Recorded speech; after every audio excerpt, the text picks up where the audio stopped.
So I started experimenting with some inlay a couple of videos ago, and that is something I would like to explore more. And I noticed some limitations in my toolkit. So there are a couple of tools I want to make before tackling my next furniture project. The first of those tools is a router plane. I have my old homemade one, but this is very large. It's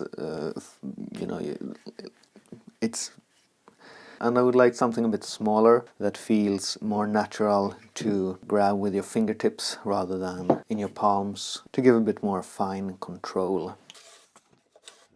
I bought this 2mm router plane blade from Veritas, a bolt that fits the size of this, if you want to make something similar, is 12mm. I found this little chunk of rift sawn ash in my offcuts. I think that's going to be a perfect size for the body. And for the depth adjustment, you certainly could just tap that with a hammer or tap the body of the plane with a hammer to make it move in or out. But I would like to try the screw adjustment style, which this blade has a notch for.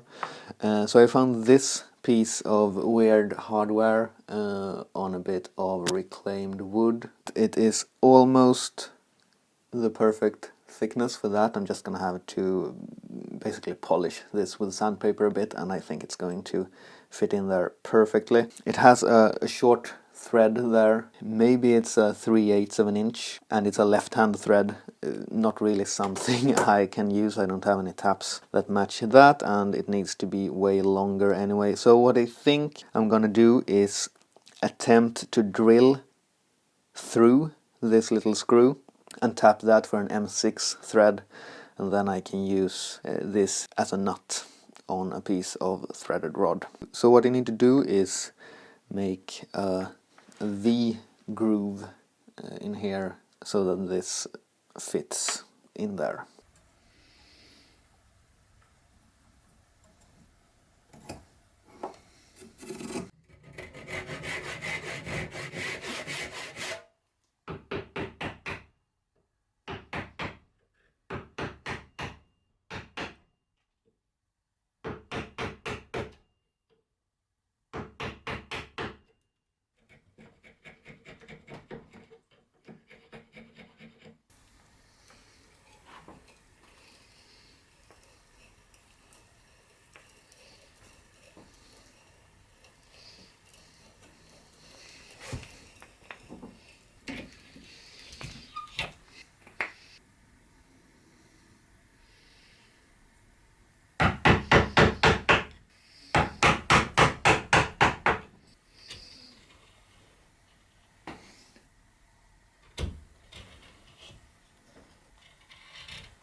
Alright, at this point, this is sort of a functioning router plane. You can lock the blade down with a wing nut, loosen it, do your adjustments, lock it down, and get to work. It is quite difficult to control without a plate that adds some support in front of the blade, so I'm going to add that later. Before that, I want to do my depth adjustment, which again is entirely optional. It works fine just adjusting it with a hammer, but I want to use this thing and see if I can get that style of adjustment to work.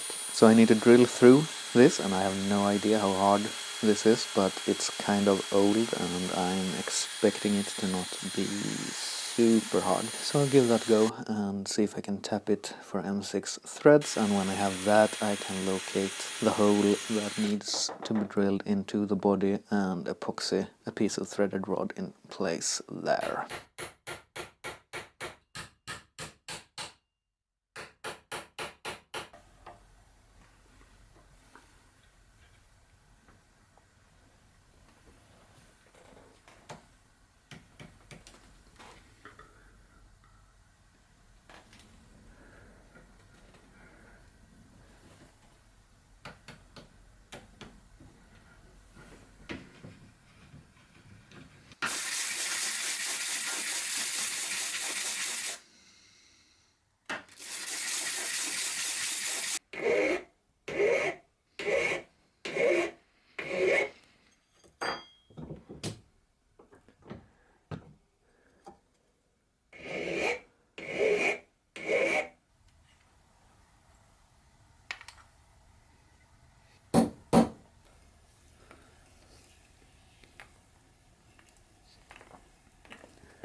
So I have all my moving parts done.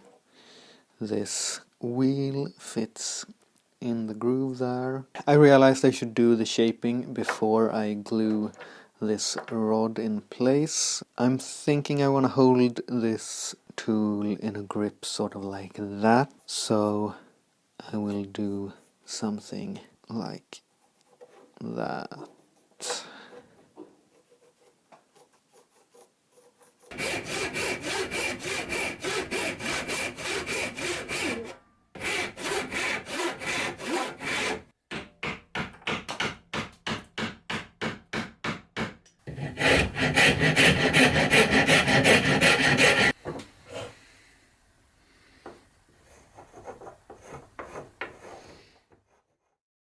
Okay, it's the next day. I had to wrap up early yesterday because I ran out of batteries for my lamp. But I got the threaded rod glued in off camera before I left. So that has set up overnight, and all that's left now is to slightly round over some edges, make it a little bit more comfortable to hold, and then cut out the base plate and attach that, and after that I think it should be done.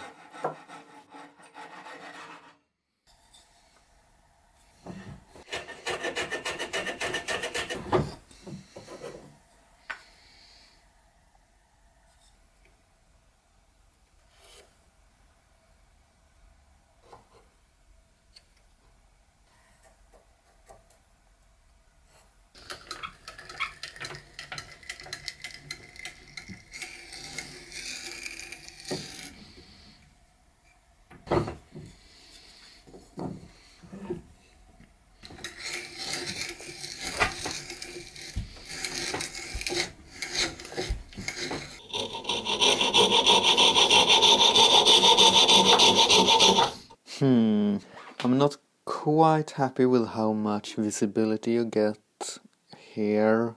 I mean, the cutting edge is so far forwards in the opening. Looking down through the hole, you're mostly going to see what's behind the cutter, which is not super useful. I'm going to try to move it backwards, something like that. That's going to push the block to overhang the edge of the base a little bit, but I think that's okay.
Alright, there we have it. All that remains is to try it out. So here's just a scrap of pine. I'm going to pretend I need to make an inlay. I'll try it with the grain and across the grain.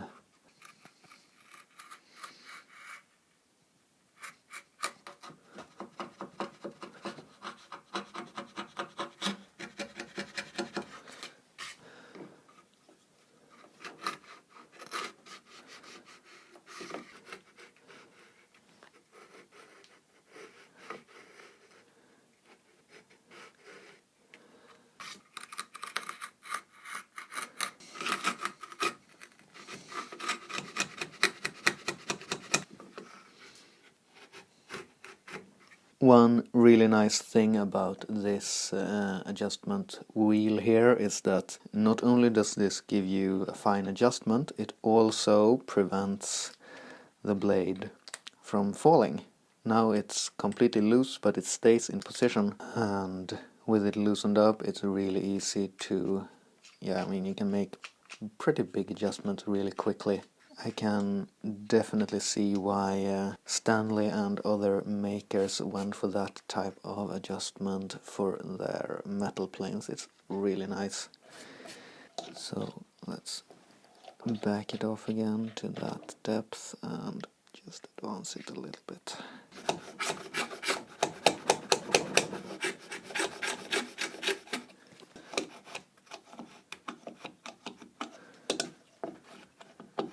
Really happy with this little plane. It does exactly what I wanted it to do. It feels quite nice to pinch with your fingertips. It feels like it gives you a lot of sensitivity when you're holding it down close to the base, and as I said, the adjustment mechanism works great. Of course, this part is really specific, but it would be really easy to just use some flat piece of brass or aluminium or even steel and make just this wheel without the little screw that I threaded on the inside. I don't think you need that. It gives a little bit more stability so it doesn't wobble this way, which it might do if it didn't have that many threads. So I think it's nice to have that extra height on this wheel, but I'm pretty sure you could get away without it. You'll want something that is 3.8 millimeters,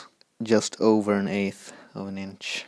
The point of using this thing was just because I had it, and sort of to show that if you have something that fits, you can probably get it to work with a little bit of finessing. So as I think I said at the start, there were a couple of tools I wanted to make. The second one is something called a shoulder knife, which Robot describes in L'Art du Menuisier. It's kind of a weird thing. I have not seen it used by anyone outside of that book, but it seems really interesting, seems really good. I want to give it a try, so that's the next project. Thank you for watching, and I will see you soon.